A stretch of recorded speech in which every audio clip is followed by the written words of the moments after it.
I think that stablecoins are going to play the biggest role in sort of cross-chain liquidity, as well as getting sort of the next wave of people on chain in general. I hope we do not confront the end user with an additional decision point that adds math to their crypto user journey. That is why people don't opt into high yield savings accounts today. I have to move my money with new math. Most people do not want to do those two things.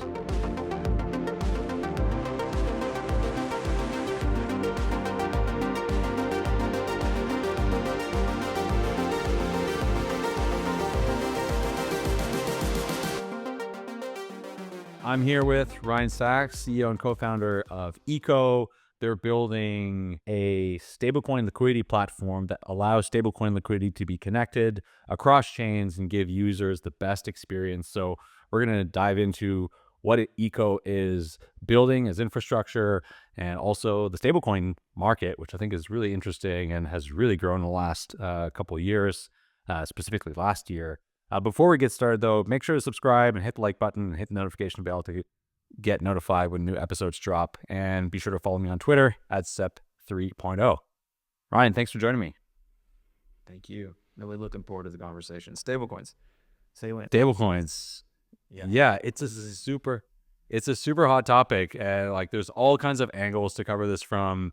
I was just like reading through Christine Lagarde's tweets, because I don't know why, but like my Twitter feed, just like I'm always the first to comment on any of her tweets for some reason. And she's been like tweeting about CBDCs, and I just troll her all the time about like how bad an idea CBDCs are. But I'd love to hear about your background and how you started working on Eco. Yeah. Okay. So my background is kind of A little bit meandering on paper, but it makes sense maybe if I talk through it quickly. So kind of technical background, physics and math, science nerd up through undergrad, a little bit of coding, some harder science stuff. And then I kind of like freaked out about getting a PhD and narrowing down on that. So I kind of took a couple gap years and ended up in law school, and went to law school at Stanford. And that's kind of like my tied to the Bay Area, still there, and relevant at the time because sort of Bitcoin emerged as a thing, right, that was happening in the years I was at law school. Like the years I was at law school kind of perfectly bridged the emergence of Bitcoin from like, cypherpunk, like deep crypto, to like just online nerds and gamers, to, like business school people starting to learn about it. That sort of bridged those 3 years. And I became aware of this thing called crypto at the time. And this is all relevant because this is like the first thing I ever discovered that like engaged a bunch of previously disparate interests in the same headspace, right? So I was sort of an economics nerd, and there's like the physics, math, cryptography side of it. And then I was in law school. And so people were starting to like, figure out this thing called crypto was probably going to have like a legal component that was important too. And so I started to grok it on that basis, just kind of like intellectually on the side, and went to a law firm for a few years doing tech related work, got the itch to go back to building something. Kind of my technical side was not as engaged as I wanted to be. And then Ethereum had launched and was starting to light up. And I was like, I cannot keep up with this space anymore unless I just go build in it. And so left legal practice in that professional season to go back. And this is, 2016 going into 2017, 2017. I'm really nostalgic for that era. That was sort of like a prime. The crypto community was like pretty small, and a lot of people trying to like build infra in San Francisco in particular. So it was pretty easy to plug in, and we're kind of like of that era, and did some stuff kind of building on my own, met my co-founders over the course of that year. We all cared a lot about payments and where payments didn't work in sort of the card processing e-commerce stack. We knew crypto would disrupt that somehow. We knew we could probably find an angle there. And so we started the company going into 2018. And a lot of people aren't aware that we've been around that long, but we sort of had conviction at the time that people are going to pay with this stuff. Like in some way, in some form, it's just like better money tech. Stable coins are going to be this new and interesting thing. And of course, it was maybe years early on that, but we've been trying to work ever since then to effectively promote their adoption. And so that's how my interests tie in, and that's what led us to ultimately starting Eco and persisting to today. Yeah, it's interesting how the whole like payment use case has kind of been under the radar for so long, and now it's kind of coming back. I mean, I remember when I first got into Bitcoin, like 2013, 14, 15, everybody who owned Bitcoin was kind of hell bent on getting all their local shops to accept Bitcoin, like your local bar, and you're like, talking to like some bartender about this thing, and like, he doesn't care. He's just like trying to get paid. And that with Bitcoin and the early cryptocurrencies, and certainly like the non-stable currencies, like that never really happened. I guess in hindsight, for obvious reasons, because there's this whole like conversion thing that you have to do unless you're like actually long the currency and you want to hold it, which some people did and like got pretty rich doing that, just like by having a bar that accepted Bitcoin. But on the stablecoin side, like living in Western developed countries with pretty robust financial systems and infrastructure, it's not really that important for us to be using stablecoins for payments. But what a lot of us are not seeing is like what's happening in emerging markets, and how important stablecoins are there. I wonder, from where you're sitting, how you see this dichotomy between emerging markets and how important stablecoins are there, and then like Western markets and how, or more developed markets with financial infrastructure, and what stablecoins means in those places. Yeah, I only view it as a dichotomy to the extent you're building a product for a market, right? So I don't know of like very many products in particular that are trying to distribute to sort of real end users that would bridge that gap. And I actually think that's held crypto back, because I think a lot of people building products earlier in crypto thought they could be sort of like geography agnostic because the technology is geography agnostic, and maybe like Right. it took a few years to like remember we're still like building more like products for people and deliver them kind of within the framework that makes sense to them. Incidentally, we can talk more about this in a little bit, I trust, but incidentally, I think eco as a liquidity layer kind of enables various products to be built in either direction. But I think the important thing to acknowledge is stablecoins solve real problems on both sides of that. That's why I don't view it so much as a dichotomy. Only to the extent you're building an app for a particular market do I view it as a dichotomy. But sort of monetary settlement and payments don't work nearly as well as people think that they do, even in the developed world. And then obviously money doesn't work nearly as well as it needs to in a lot of the developing world. And I think that it's kind of like Eco's mission is like, if you bring money on chain, which mostly means bringing dollars on chain today, you can just make it work better for people in various ways, whether it's yield generation or freer flow of capital or just like greater optionality. If, to some extent, like what you do with your money is kind of like freedom of expression. And so greater optionality to opt in and opt out of things with your money, all of that's made possible by bringing money on chain. So whether you are doing interbank settlement in the developing world, or whether you're a mainstream user who already has Venmo in the United States, or whether you're a MiniPay user in sub-Saharan Africa, bringing your money on chain is still meaningful. It's just a question of sort of like, what money flow problem are you trying to solve? Right. So from a product perspective, then, is it safe to say then that like the stable coins that are and will be used for international settlement are not the same as those people will use to pay for like their everyday purchases? Yeah. I don't know, but I tend to think that will prove true. And the reason I think that is because I think that the writing is on the wall for more institutions to come in and basically launch their own stable, right? Which is just like a better settling version of a dollar. And a lot of those institutions are the ones that broker those types of transactions, and they have a real interest in issuing their own stables or partnering with an official stable to make that happen. And that might just, a lot of those institutions are yet to join the fray, but just will. I think that's pretty clear based on market momentum in the last couple of years. And so there's going to be new stables that exist. Some of them are basically going to be kind of abstracted from the end user experience for a wholesale purpose. And those might be different than the ones that end users are already touching and sending today. I think it's probably more likely than not. I don't know, but I would probably bet on that. Yeah. I heard this prediction on Empire, where Jason predicts that in 2025 there'll be at least one major financial institution to launch its own stablecoin. Give us a sense of how likely you think that is, and what would that product look like? Would it be a settlement mechanism, or more something that is more akin to USDC, where actual like retail users are utilizing this product? Yeah.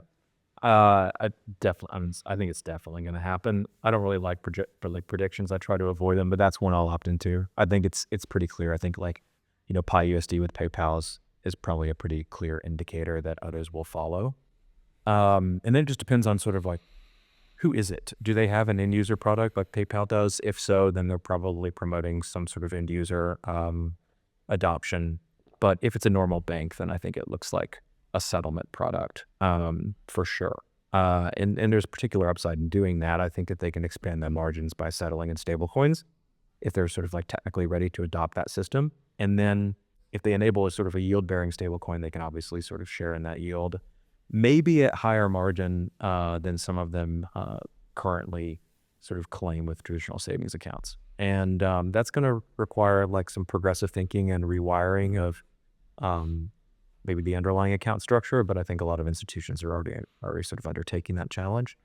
I think it's just like a question of when, not if, this year. But a major institution will join the fray, and then, I would keep an eye on Visa as well. Visa's one that kind of like bridges the gap. Visa's a settlement network, so probably that's the underlying stablecoin functionality. But they obviously have a massive direct-to-consumer distribution network through their banking partners that they could leverage if they wanted to promote kind of like an end-user stablecoin of their own. And they launched this issuance platform kind of in the second half of last year. I think people have taken their eyes off a bit just because the market's super active. But they've been thinking about this pretty progressively for a long time, since before PayPal joined the fray. So I wouldn't be surprised if there's a follow-on announcement there this year. I don't know anything, but if I'm going to take that, you asked me to take that prediction and run with it a little bit. So if I'm going to have to just sort of like stake a horse, that would be one I'd probably keep an eye on. Very interesting. I think it's a space to just sort of keep an eye on, and one that's going to continue to develop. Can you talk a little bit about the like growth in stablecoin volumes over the last, over the last 12 months, and how you see that progressing as we go into is presumably, the tail end of like the cycle, and what I think will be like a pretty big bull market sometime this year, blow off top. What role are stablecoins going to have to play in the composition of like the global crypto market cap, you think? Enormous, maybe the biggest role.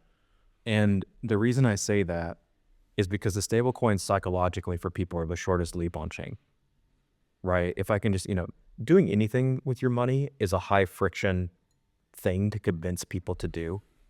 If I can simplify the journey on chain by just saying like, hold your dollar here, not there, it's a different digital dollar, it works better for you, then that's going to be the most promising sort of proposition for getting a bunch of new people to come on chain and then do something else. And I think more and more of the on-chain experience is going to be dominated in stablecoins, not ETH, not BTC, not other native assets. You're going to need to sort of like translate that into a pretty simplistic stablecoin-based experience, which incidentally is what Beacon is designed to do. I think that stablecoins are going to play the biggest role in sort of last-chain liquidity, as well as getting sort of the next wave of people on chain in general. And the growth curve has been pretty astounding. It's not surprising, but it's pretty astounding. And I think what's interesting is if you were kind of like earlier in the space building anything around consumer adoptions or payments, you were probably like looking at stablecoins as the big unlock. They're kind of like boring in the right way.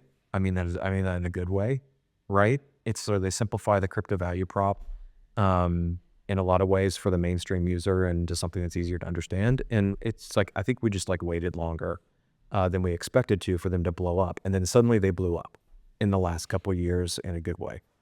They used to blow up in bad ways. Now, not bad, but not behind us, I hope.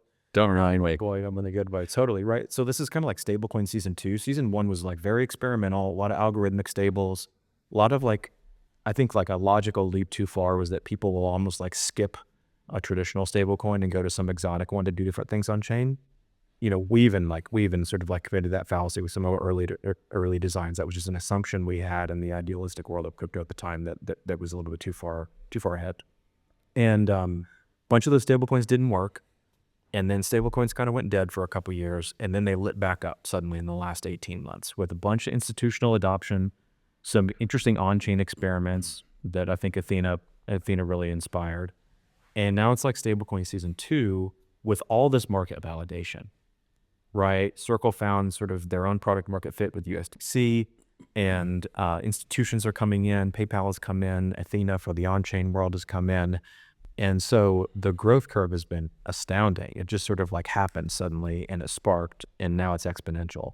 And then to answer the last part of your question, I think it only accelerates. And I think it's countercyclical.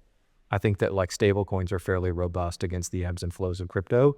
Obviously, if crypto is super hot, I think you can expect stablecoin inflows to be accelerating.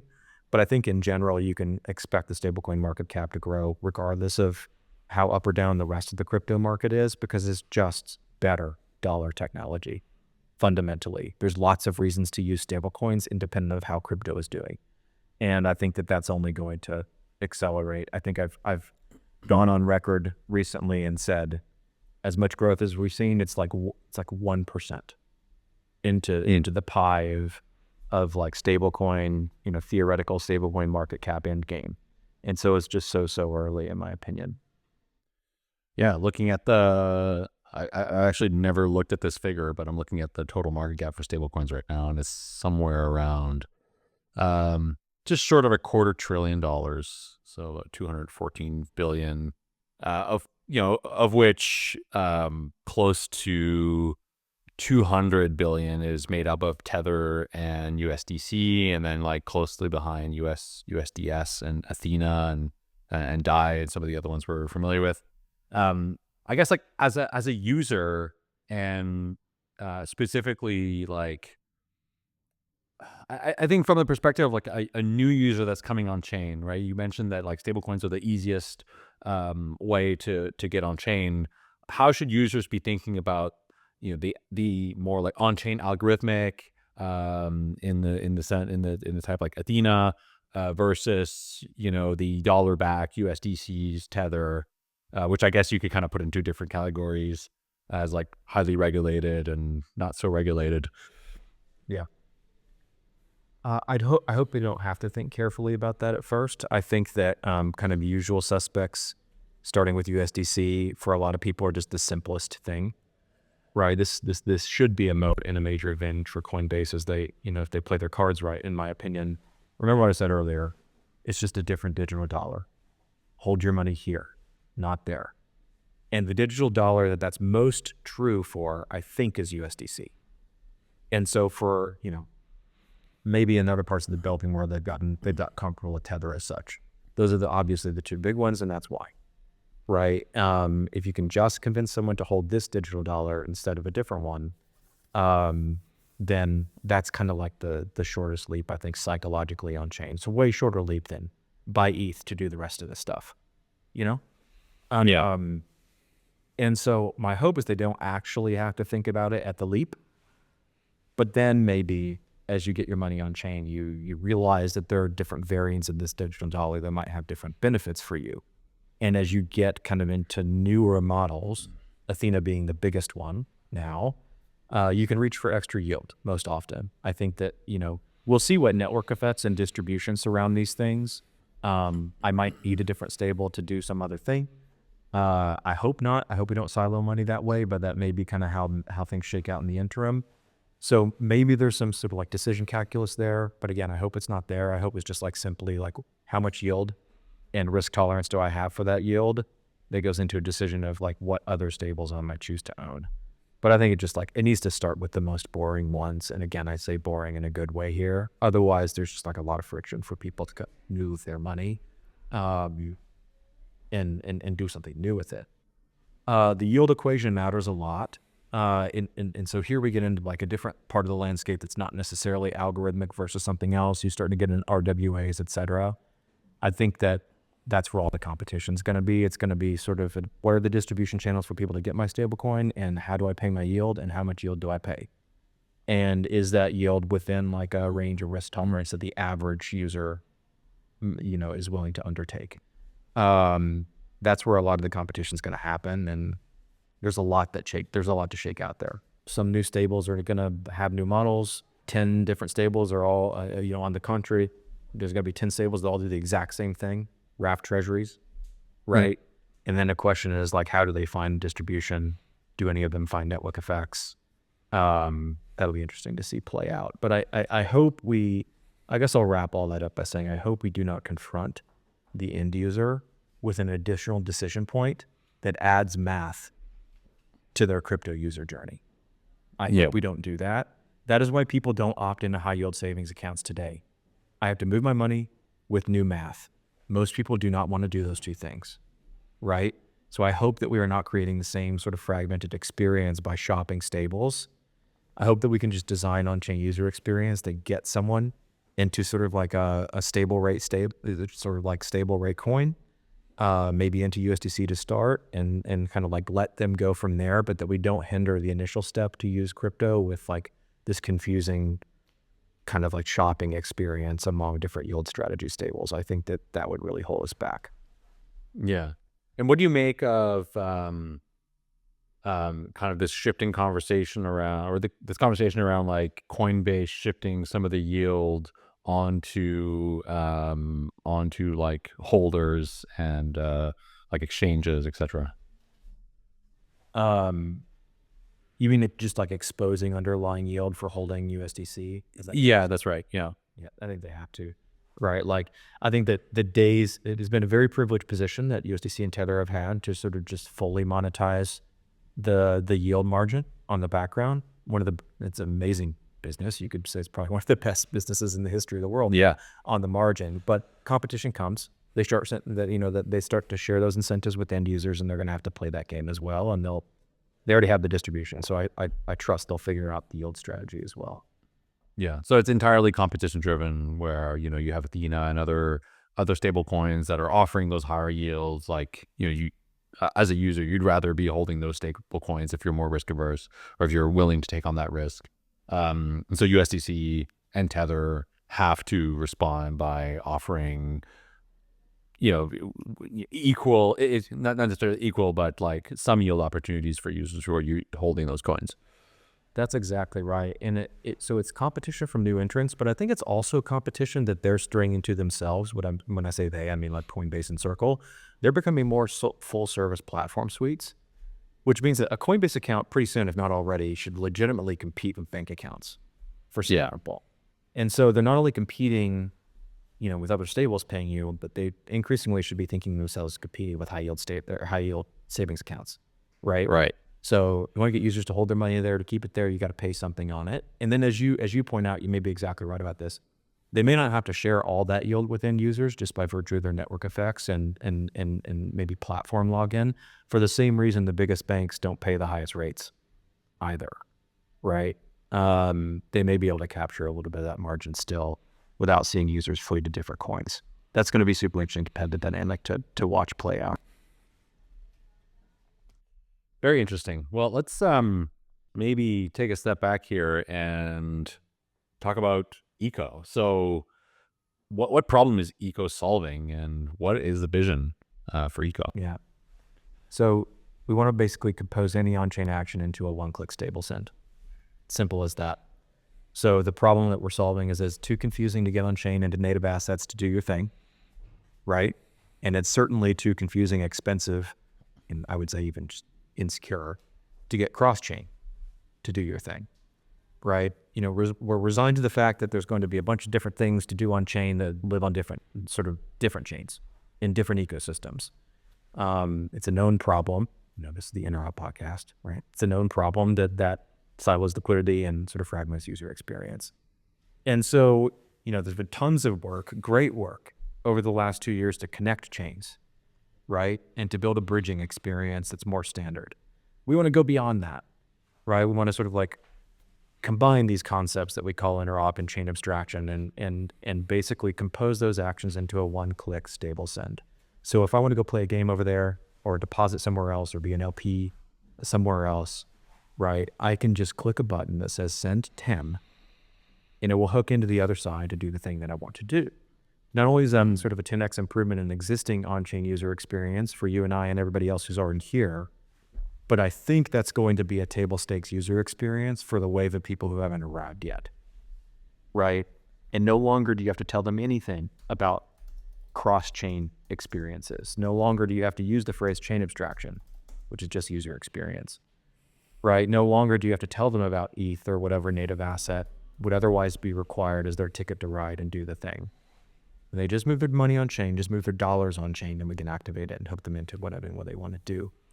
And so that's why Eco exists. That's why we've always existed. It's just that now finally stablecoins have taken off, right? And I think we found the right angle. But we've really always existed to sort of move people's money on chain and make it work better for them. And that starts with putting stables in their pockets. And, by lowering the barrier to sort of like do whatever you want to do on chain, and by making it as simple as sort of a dollar send in the UX, we think that we're on the cusp. And that's why we exist. That's the network we built. Happy to talk more about how it's designed, where we want to take it. But that's the user experience that is on North Star and that we really want to stand for. So how do you differentiate, like, well, maybe my take here. So I've talked to a lot of chain abstraction protocols. I just had Biconomy on recently. I probably can't, but like, there's like Omni and Particle and like Agoric and then all the L1s are doing chain abstraction as well, and orchestration and like Intense. And I think people have a pretty good grasp of what that means. So essentially, like, one transaction will ideally execute a number of on-chain signatures, or one signature will execute a number of on-chain transactions. I think the kind of protocols that are pushing it a little bit further would also allow you to hold multiple asset types with a single smart account. And then, if you sort of like wrap that all together, you want to have it such that like you have solvers that are executing the intent of the user, so that most of the stuff's not happening on chain, but it's settling on chain. So that's chain abstraction, orchestration, account abstraction. What Eco brings to the table is this idea that people will not be doing those things with ETH or Bitcoin or Solana. They're going to be doing that with stablecoins. And so we need like an additional, I guess, layer of abstraction on top of that abstracts away these complex, like, volatile tokens and allows the user just to come in with their dollars, do the thing, and have the outcome. Correct. Right. Just have abstraction all the way down. Chain abstraction is just user experience, right? Yeah. I think we need to keep in mind like how much progress we've made as a space, crypto writ large, Web3, but also keep in mind how early it is, right? It's not surprising that we're still sort of like standing up the stack, right? And it's not surprising that we've sort of like created fragmentation problem for ourselves. That's fine. It's like we're like it's a maturing technical solution, internet 1992 or whatever it is. And so we're having to solve these abstraction problems kind of like throughout the stack as we create them for ourselves. But it does feel like the rubber band is about to like snap into a more standardized expectation for user experience and the way some of these networks talk to each other, because there's been a bunch of great tech built, right? And a lot of those builders are collaborating on standards. And so it feels like in 2025, I think that we're going to sort of like see some consolidation. I mean that kind of just in a good way, consolidation of user experience. And what you said is correct. So we sort of are involved with those various themes. We have intent-based liquidity pathways because we think that provides the best user experience and transaction execution. We have sort of an account construct, which is abstract from the user, but it aggregates their stablecoin spending power between connected apps and chains. Basically orchestrates it, relays it to do the thing that they want to do. And then we have sort of the end game play, which is something we call crowd liquidity. There's sort of like, how do you activate user balances to serve order flow anywhere in the network and make sure that sort of capacity is allocated to where people want to go, and roll all that into a protocol. Could you talk a little bit more about that liquidity component? I think that's something that is quite interesting about eco. Totally. Yeah, how does that work, and what's the end game? Yeah, so let me walk it back from a North Star again. Composable stablecoin experience, right? That's the North Star. So what distinguishes Eco from some of the other providers you mentioned is we're way more opinionated on the use case, optimized for stables only, right? We work with some of those providers, but we just sort of wrap the interface in a different way to ensure that any on-chain action is composable into that one-click stable send, okay? Okay, what do I need actually? If I want any on-chain action to be a one-click stable send, I basically need like a huge interoperable stablecoin liquidity network, right? I need to know that there's stablecoin liquidity that can flow wherever I need it to compose my transaction and execute it, right? And I need liquidity pathways to connect those apps and those chains. I need sort of a standard UX for making that one click and it calling to the network with my instructions, right? And then I just need to ensure that there's network capacity to do the thing or the things that people want to do. And so I've really just outlined the three parts of the way we think about the new eco network. There are these routes you can go, those are in beta, those are live, that's part of it. There's this construct of an account. This is not a new wallet product. This is a product that sort of connects to apps and wallets that already exist and make sure that when I'm using eco, it's a one-click transaction. That's sort of the accounts interface. And that's in alpha right now, so I'm really testing in the background. And that enough could give us this one-click stable send experience that I'm explaining, but we can go so much further than that, right? And at that point in time, we've sort of like networked nascent capital within apps and chains that are connector, right? And we all sit on nascent dollars. It's just like a bad habit that all of us dollar holders have, right? Most of the time we got some dollars sitting somewhere in an account or in a pocket that aren't working for us. And this concept, I, for one, don't have a whole lot of those. I try to stay pretty dollar light. But I guess I'm an exception. Yeah, I think a lot of us do. Some of us on-chain folks are maybe sort of like swept a lot of that out. But I think a lot of people are sitting on dollars they either sort of have forgotten about, don't like to track, they don't want the overhead, right? There's this artificial barrier between checking and saving, so a lot of people don't sweep into yield-bearing things. They just leave the money there. And that's all understandable. It's sort of like psychological. But if I have any nascent or passive balance connected on chain, I want to make sure it's activated. I want to make sure that I'm earning on that balance. Absolutely. Of course, I should be probably holding a yield-bearing stable to give me some base rate. But what's really interesting about this concept of crowd liquidity, and actually we're writing about this and saying a lot more about it. We've already prototyped it. We're going to start rolling out the prototype and saying more about it in February. So this is like an alpha conversation right now. You've asked the right question at the right time. But crowd liquidity just basically activates the passive stablecoin balances that exist in connected wallets apps across the network. And what I can do is I can just say, I give the network permission, or I delegate basically my available stablecoin spending power to solve order flow. And this is really important the way we've constructed this. Okay, with routes, I'm connected to anything else I might want to do. With accounts, I have a standard user experience across those things. What that should mean is that I, as a user, have confidence that my stablecoin spending power is available whenever I need it, right? I should also be rather agnostic to the stablecoin that I'm holding in any given point in time, so long as it's a yield-bearing stable that pays me that base rate. So I basically delegated to the rest of the network with crowd liquidity, so long as I do have that confidence and I know I can use my money when and where I need my money.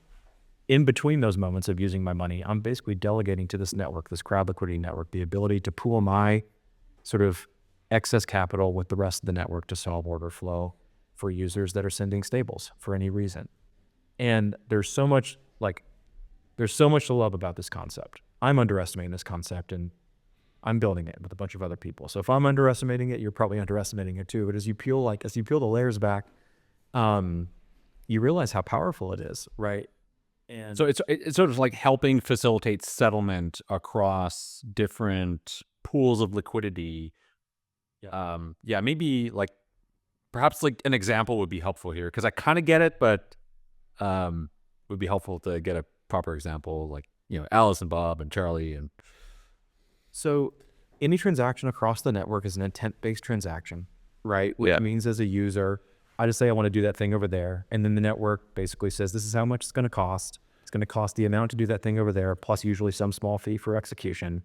And someone in the background is going to front you the capital to figure out how to construct that transaction and do the thing you want to do. And because you don't have to worry about constructing the transaction and you don't have to worry about all the on-chain instructions and gas, et cetera, you're basically paying a small fee for convenience, and it's usually going to happen faster. Right? Like we all use an intent network, or most of us use an intent network. It's called Uber. I tell Uber where I want to show up. I don't pick the driver, right? I don't tell it the route. It just tells me how much money it's going to cost me. I accept. It takes me there, right? And that's an intent network.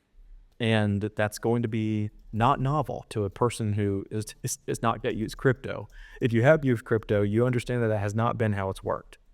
And so that's a table stake user experience that we're going to provide to people. Okay. So Alice sends Bob money over there. Someone in the background that constructs and executes that transaction and fronts the funds is going to be called a solver or a filler. A lot of people in your audience already know this. of course.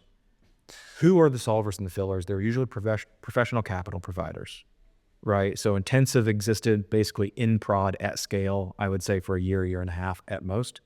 And they're usually market makers that provide the capital and monitor the order flow to go fill transactions. And the yield for doing so is pretty juicy, right? It's usually like high volume, kind of lower margin, but a lot of volume, and it's growing all the time.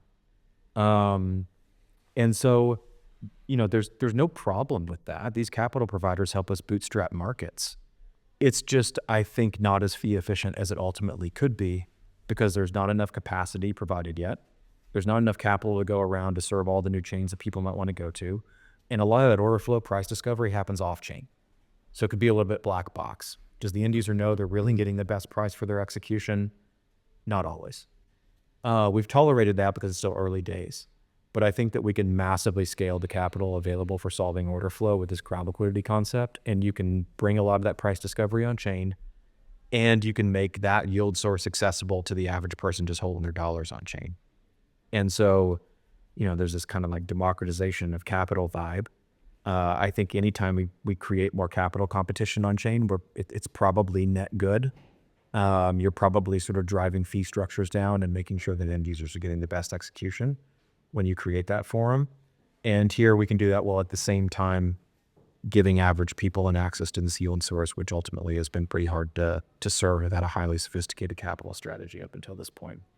And that Is it a race to the bottom though? Like in terms of giving people access to yield, as solvers compete for like the best rates and everything, is it do we not get to a point where like this yield basically gets just captured mostly by solvers? Well, ultimately, I want this network to be sort of the solver scale. You're right in the sense that there's probably a race to the bottom as sort of more capital comes online, the fee margin compresses. But I think that's actually good because you're giving like actual transactors better terms, right?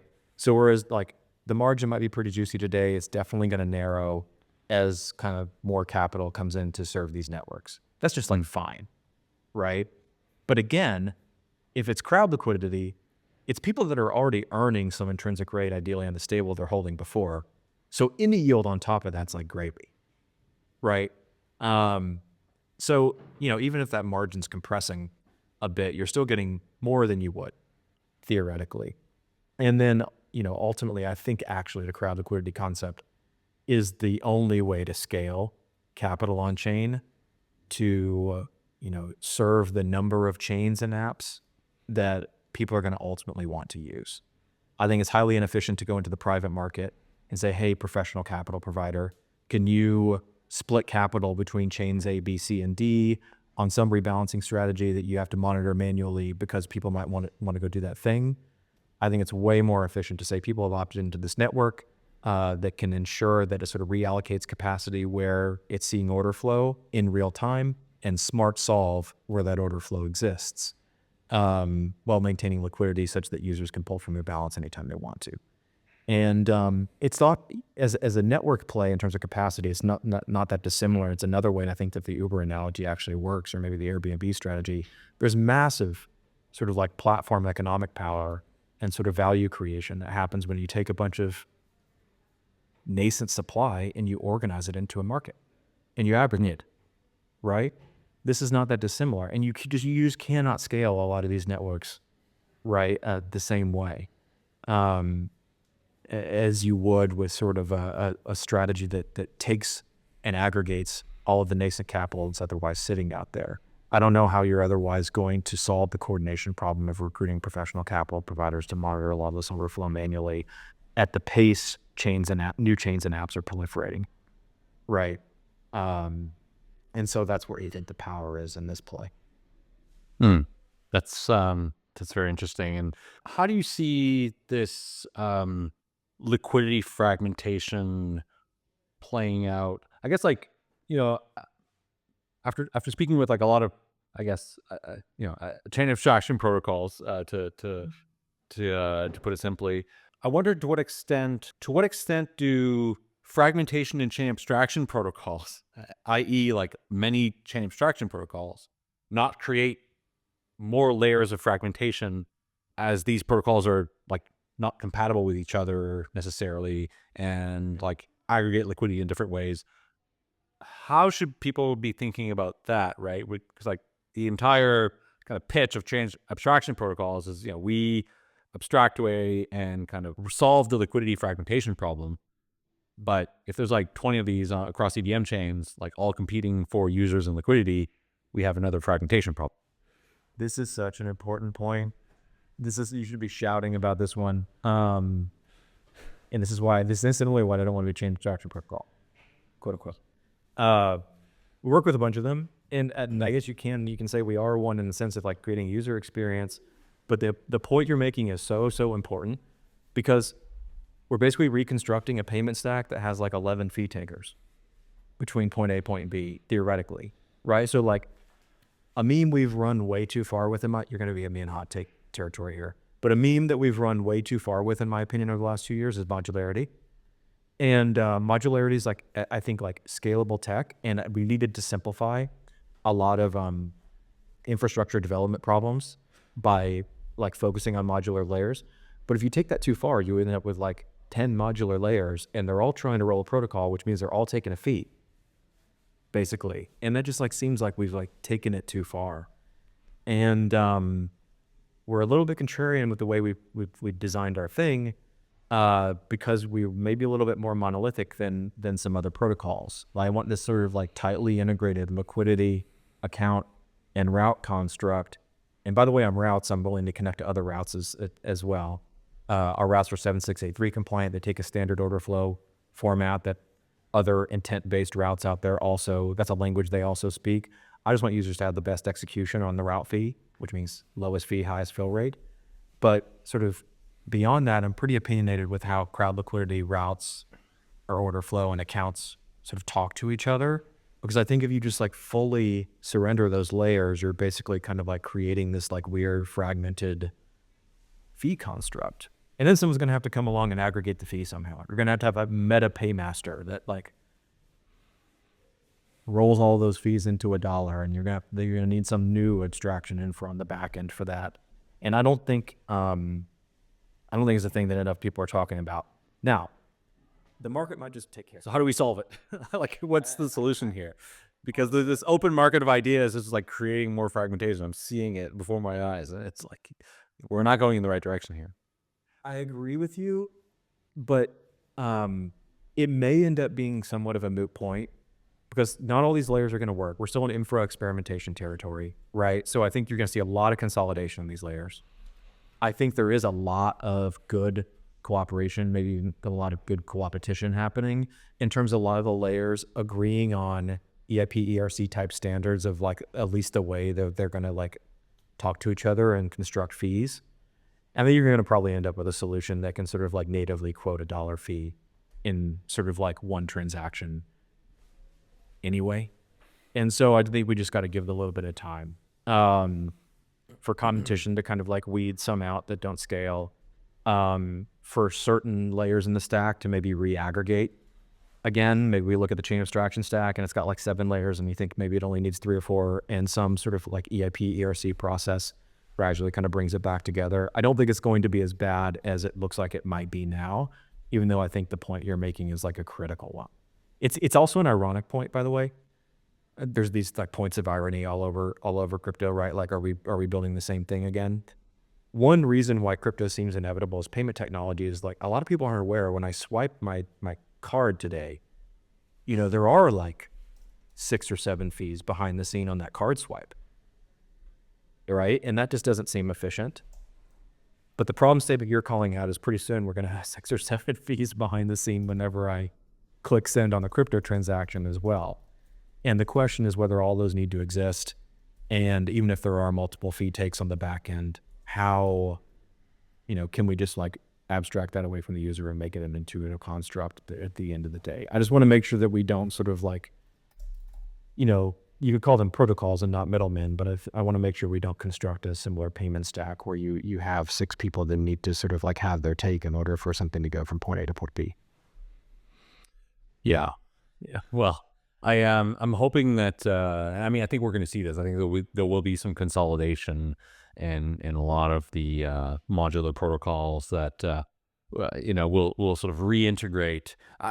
Maybe this is too much of a simplistic analogy, but, I see the way we had like through the late, like 2010, mid 2000s to kind of mid 2010s, a lot of infrastructure startups in Web 2 that were building new types of databases, programming languages like APIs and like continuous integration, etc., for the new mobile web, and this new way of developing applications that was scalable, and it was kind of a departure from the monolithic stack, so like ASP.NET and PHP, and then all of that kind of consolidated back into Amazon AWS and Google Cloud, and there's now like 5 or 6 providers that kind of dominate the market that offer this modular stack, but within a singular monolithic integrated platform. Do you see this also happening in crypto? And like, what indications do you, like what should we be looking at for as an indication that is happening? I think it's just, I definitely see it. I think this is just like metaphysics. This is just like human nature, right? Universe expands, universe contracts. It's like, so do our systems that we build. We break them up and then they reaggregate. And you hope that they reaggregate like with some efficiency improvement over the last aggregation cycle, And I think that's just kind of the way it goes. I think the most important thing that I say that like pretty neutrally, actually. It's just like a thing that happens.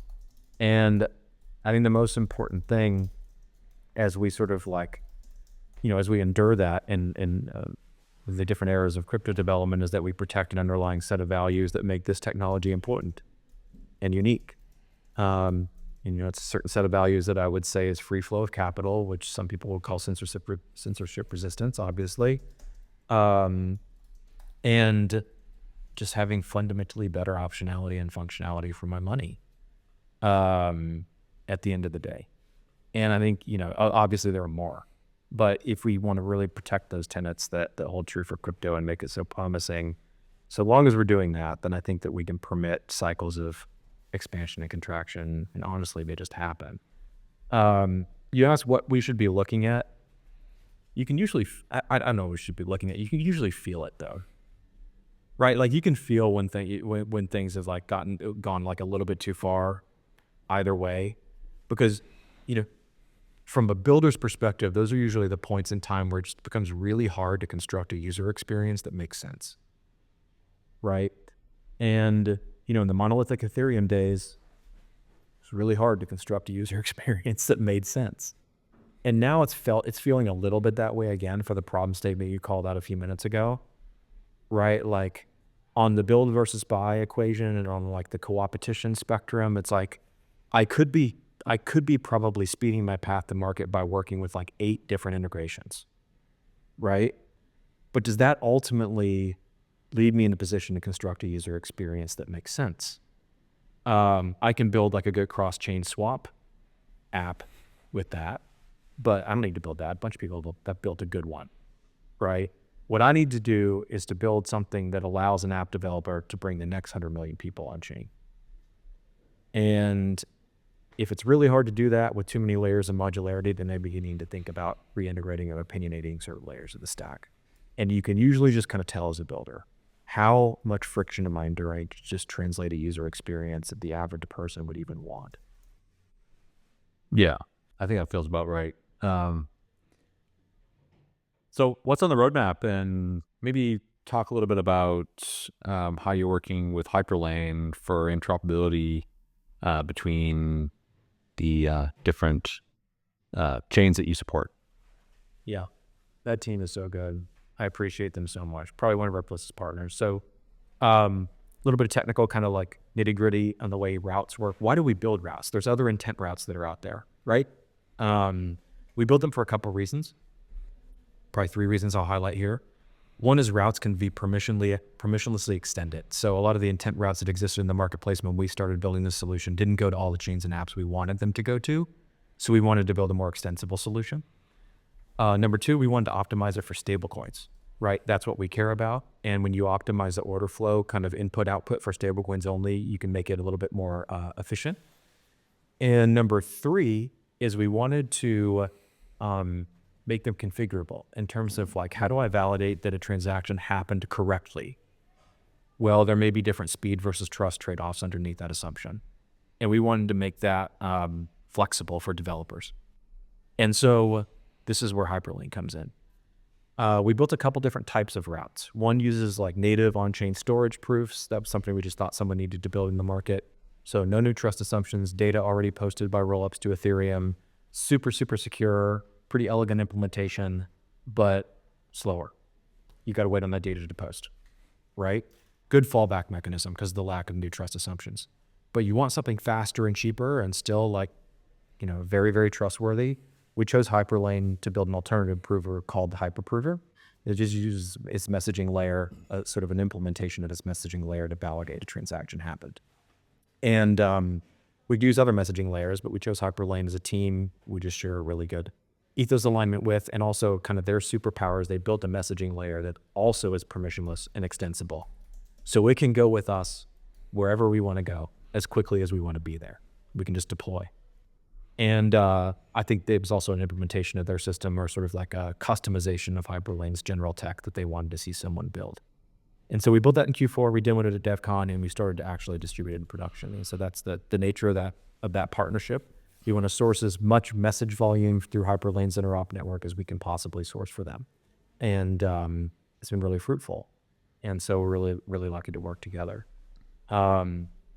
And I've already kind of like laid the roadmap out. You asked what's ahead. It's launch season. That's it. Routes are out there. Get routes into general prod. Accounts will be betaed and prototyped during February with some action around December. Crowd Liquidity has been proven in the background, and there's sort of there's some eyes circling on that right now, and we'd love to kick off a crowd campaign and run a campaign in March. And then you tie all those together. You sort of integrate them more and more closely. Then you're talking about a more traditional protocol play that angles for the late spring or early summer, and we're like full steam ahead on it. Like I said, we've sort of prototyped all the necessary pieces, and now it's sort of the sequencing of getting them into the market, putting attention on them, how we want attention to sort of be on them, and then tying them together in a fun and powerful way. So, and one thing I haven't asked is which chains do you support? What are some of the maybe upcoming chains? Is it only the EVM for now, or do you also support Solana, other ecosystems? Only EVM for now. Solana, early Q2, already happening.